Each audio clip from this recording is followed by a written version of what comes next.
Congratulations on the win. First UFC win, if I'm not mistaken. So what's going through your head after that performance? I know adrenaline's still kind of like rushing, though. So once it settles down, I'm sure I'll absorb it. I feel like the pain and stuff like that. But right now, I feel great. It's surreal. You know, I've written down in my notebook that I'm going to beat Dustin on the 21st and be 10-1 in the UFC, and it's like true now. So it feels good. What else do you have written in this notebook? A lot of like just like mental repetition stuff. I go like day to day, write down how I feel, write down my AM and PM routine, and just my goals for the day. You know, trying to be the best brother, be the best boyfriend, and be the best son that I can be every single day. So. And in terms of the actual fight, it was pretty dominant. You were keeping him at range, but it seems like you've hurt him a few times. And we could hear your corner saying, like, keep him at range, keep it steady and everything.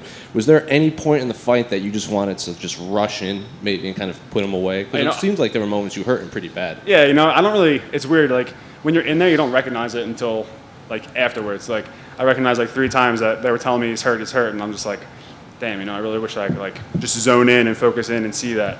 But that all takes experience, you know. Every single time I'm getting into the cage, I'm focusing in more on what's happening, and I'll get there soon enough. So. And then just watching your strikes, your left hand, it just seems like you would kind of hook it up through his guard, and then you kind of use it to plant your feet and then set up your next strike. So that's something you knowingly brought into this fight, or is that something you always? No, it's something I've always done. I've always threw my left hand and planted right off of that with something else. So my coaches always instilled in us that we can't just throw one strike at a time. We got to throw multiple. So. Yeah. And then is there any sort of bragging rights considering this is kind of a battle between two Pennsylvania natives? I mean, not really. I mean, he lives in Germany, so I mean, I saw that he's from Pennsylvania, but I'm like, dude, you're from Germany. You've been living there for a while now, so that's my state. One final one. Did you walk out to Rocksteady? Yes, I did. Why that song? I saw a video on Instagram of a guy dancing to it. I can't think of his name. Zach Piona, I think it is. He was dancing to it, so shout out to Zach. And I love the song, so I was like, all right. And my buddy sent me it, and he was like, dude, you got to come out to this. So I was like, all right, cool. Thank you. Kyle, over here to your left. How would you rate this performance, and how did it play out as compared to what you were expecting? Well, I expected for it to be a lot quicker and for it to finish earlier. But your fights never go to plan when you get in there. From all of my 10 victories that I have, I don't rank this one very high. I'm very hard on myself to make sure that I get the finish and to make sure that I'm dominant every single time I go in there. I felt like I was dominant, but I did get caught in some positions that I shouldn't have got caught in. So it's just things to work on. Is that more of a factor on why it didn't go fast, or was this opponent maybe a little bit better than you were expecting? He's very tough. You know, he's 13-1. You know, he's no slouch by any means.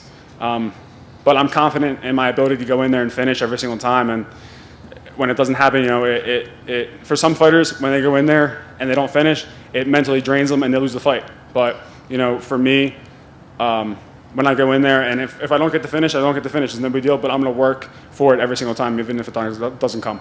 Excellent. Last one for me. Were you ever in any danger with those leg locks? What was your thought when you got in them? I wouldn't say no. I'd say I got tagged at the end of the second round, I believe it was. He hit me with a good hook, and I think that actually hurt me more than the leg locks did. But yeah. How soon do you think you're ready to go again? I think early next year I'll be ready to go. I want to take a little bit of time, go to Disney World with my girlfriend, and just have a good 8-week camp. Awesome. So, congratulations. Thank you. Why'd you get up and walk away with 7 seconds?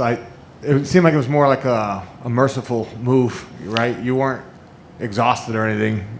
No, he looked like he had enough, and you just kind of like, yeah, just ride it out. It's a split-second decision, so you know, when the bell rang and 10 seconds left, I knew I won the fight, and I knew I was dominant in the fight, so I didn't want to get in there and get caught or get tagged or anything like that in 10 seconds. You know, we've seen worse. We've seen guys get hit with knees 7 seconds into the fight and other things that have happened. So I don't want to run any risks in there when we fight.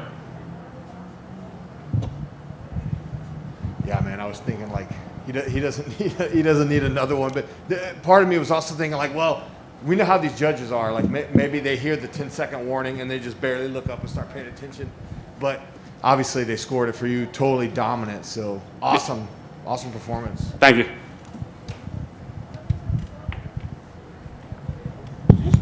All good.